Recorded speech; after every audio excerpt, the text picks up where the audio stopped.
அமைச்சர் பொன்முடி சென்னையில் உள்ள அமலாக்கத்துறை அலுவலகத்தில் ஆஜராகியுள்ளதை அண்மை செய்தியாக பார்த்துக் கொண்டிருக்கின்றோம்.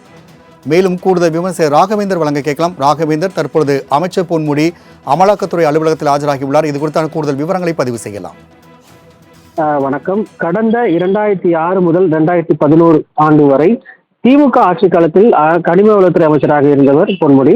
இவர் அவரது மகன் கௌதம சிகாமணியுடன் இணைந்து 5 குவாரிகளில் லைசன்ஸ் வழங்கி முறைகேட்டில் ஈடுபட்டதாக குற்றச்சாட்டு எழுந்தது.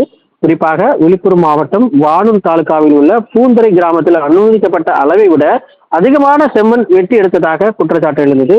2,64,644 லோடு லாரி செம்மண் எடுத்ததன் மூலமாக அரசுக்கு 28 கோடி ரூபாய் இழப்பு ஏற்படுத்தியதாகவும் பொன்முடி உள்ளிட்ட 8 நபர்கள் மீது விழுப்புரம் மாவட்ட குற்றப்பிரிவு அலுவலகத்தில் வழக்கு தொடரப்பட்டது. 14.21 கோடி ரூபாய் மதிப்பிலான அசையும் மற்றும் அசையா சொத்துக்கள் முடக்கப்பட்டன.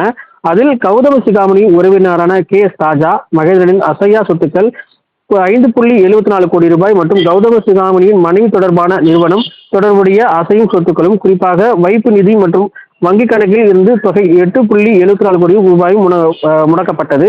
இது தொடர்பான வழக்கு தொடர்ந்து விசாரணையானது அமலாக்கத்துறை சார்பாக நடத்தப்பட்டு வருகிறது.